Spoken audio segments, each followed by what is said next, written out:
welcome the first person up to the stage. Put your hands together and clap as loud as you can until Faye Lane gets up here.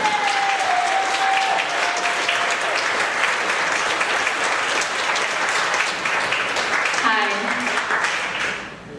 Thank you. Miss Martha had no regrets.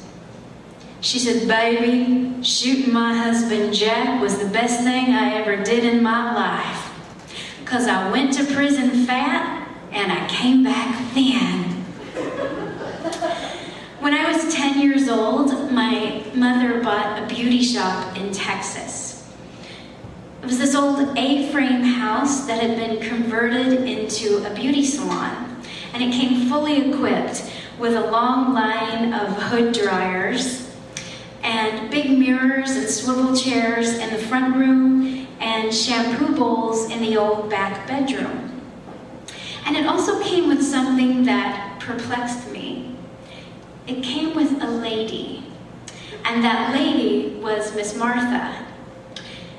Miss Martha had been working at the beauty shop for about 12 years, so when my mama bought it, the owner stipulated that Miss Martha came along as part of the bargain, which was fine with us because we loved Miss Martha on sight. She was the fattest lady I had ever seen, like really big and fat, but strangely beautiful, with these long fluttery eyelashes and bright red lipstick and this big fluffy cotton candy hair. And Miss Martha was always on a diet. She tried the hot dog diet, where you can eat whatever you want as long as what you want is hot dogs. The grapefruit and egg diet, where you can't eat anything you want unless all you want is grapefruits and eggs. She did a diet called the banana diet, where 3 times a day you could have a banana and a glass of milk.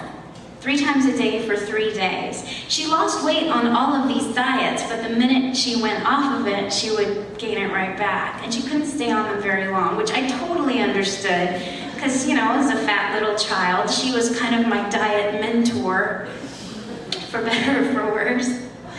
She went to a hypnotist who told her, "Martha, whenever you eat anything fattening, you will have terrible diarrhea." Which she did, to my amusement. She took these pills, these little capsules that were supposed to expand in her stomach. They had little sponges in them, little sponge pills, and they would expand in her stomach to make her full. She drank this liquid protein once, like a liquid protein meal replacement that was thick and brown, and it smelled like horses' hooves. And my favorite diet of hers was this candy. It was a box of candies called AIDS. I don't know if you remember those. They were like little Tootsie Roll cubes with a medicinal aftertaste, and I once ate an entire box. I was sick all night. But I think the reason it was so hard for Miss Martha being fat is because when she was younger, she was a beauty queen. When she was 15, she won the Miss Texas Bluebonnet pageant, and she got to ride up in the back of a convertible in a parade, and she was just the belle of the ball. And in fact, the Cotton Bowl was where she met her husband, Jack, who I call Mr. Martha. Mr. Martha was the fanciest looking man I had ever seen. He had this slick, wavy hair and a big sort of porn star mustache.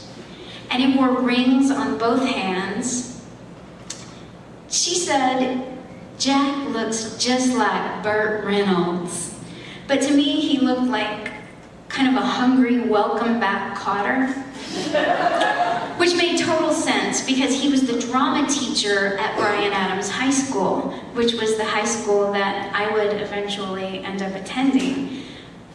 Which was great for me because I felt like I had an in. Because he was fond of me, and I thought, as soon as I get to high school, I'm going to be a star.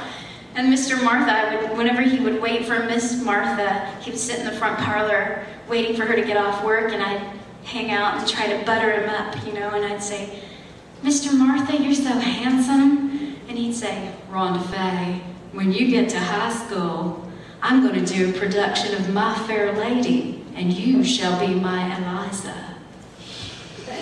Fabulous. He wore a beret, kind of cocked to the side, which I thought was fabulous. Oh, and he once lived in Paris, France, not Texas. In fact, sometimes he would speak French. He'd say, "Hello, Rhonda Faye, comme au tally-vous."